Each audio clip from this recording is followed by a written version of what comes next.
Hello, Reddit.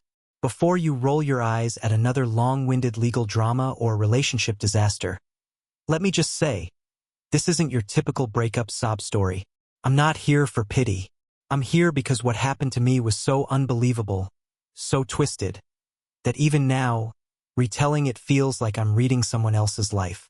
You know how they say your life can change in a single moment? For me, it was a text message. But let's rewind first. My name's Connor. Not really, but close enough. I'm 36. I live in Calgary, Alberta, and until last year, I thought I had the kind of life most people dream about. A loving wife, a beautiful 6-year-old son named Oliver, and a modest home we built with our own hands. I run a small landscaping and renovation business, and Brielle, my wife of nearly 10 years, worked as a social worker. She always had that helper energy. Always said she wanted to save the world. Funny how people who want to save the world sometimes forget about the people in their own homes. I met Brielle in university. She was sharp, charming, the kind of woman who could walk into a room and make everyone listen. We fell hard, married young, and for a while things were good. Not perfect, but good. Until 2 years ago, Brielle changed. First, it was subtle. More time at work. More secrecy. Her phone turned into an extension of her hand. She'd hide texts, step outside to answer calls, come home hours later than she used to. When I asked questions, she made me feel like I was paranoid. Like I was the problem. I wanted to believe her. I really did. Because who wants to believe their partner is turning into someone they don't recognize? Then came the Monday morning that cracked my life wide open. I woke up, stretched, and did what I always do, checked on Oliver. Only he wasn't there. His bed was made.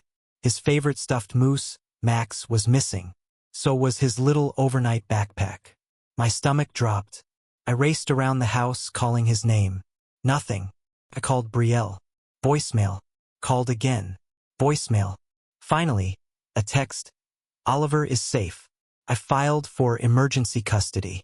You'll hear from my lawyer. That's when the room started spinning. That's when everything normal fell apart. Turns out Brielle had gone to court and claimed I was emotionally unstable and a danger to Oliver. She had filed for full custody, got a temporary emergency order, and disappeared with our son. I didn't even have time to react before the panic turned to nausea. Couldn't breathe. I called the one person I knew would drop everything to help me, Eric.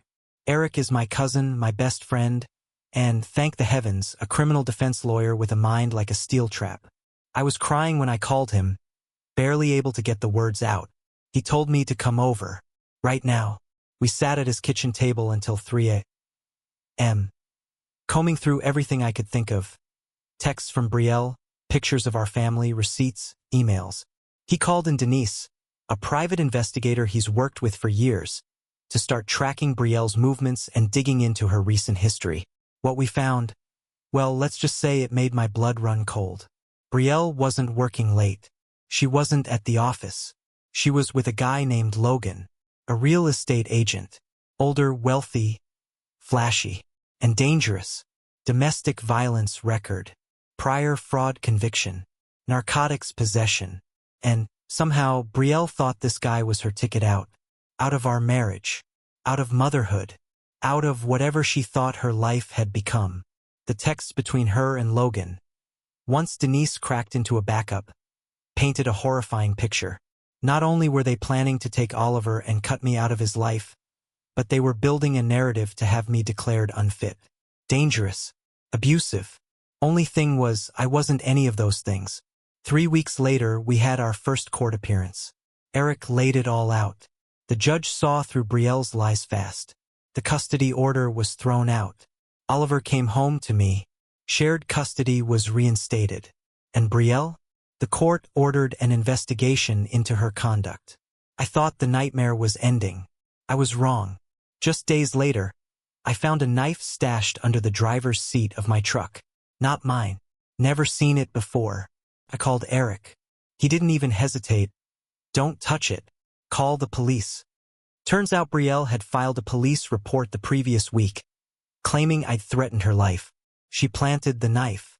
She was trying to build a criminal case against me. That's when I knew this wasn't just a messy breakup. This was war. Security cameras. Alarms. Lock changes. I didn't sleep. Milo, my golden retriever, was the only thing keeping me sane. That and the sound of Oliver's breathing at night. Then Logan started showing up. His car would be parked across from my house. Lights off. Engine running. Just sitting. Watching. I confronted him once. He didn't say a word. Just smirked. 2 days later, my truck tires were slashed. My tools smashed. My shed broken into. Police were notified. Everything documented. Then came the final straw. 3 nights later, just after midnight, my security system pinged.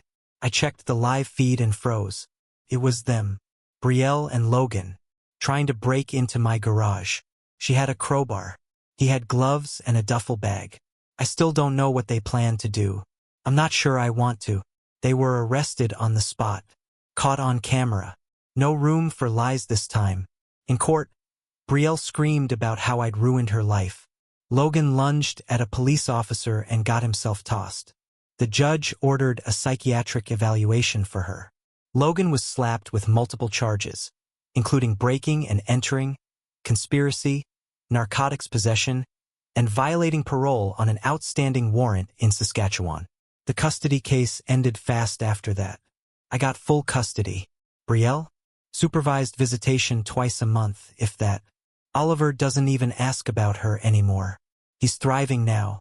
Karate, swimming, Saturday morning pancakes. We build Lego cities that take over the whole living room. He sleeps better, laughs more. I still go to therapy. I still flinch when I hear a car idle too long outside my window. But we're healing. To Eric, my cousin, my friend, my lifeline. Thank you. You saved both me and my son. To anyone reading this, who feels like they're drowning in lies and manipulation, document everything. Stay calm. Let the truth be your weapon. And never underestimate what someone will do when they think they've got nothing to lose. But also, never underestimate what you're capable of when you have something worth fighting for. For Oliver, always,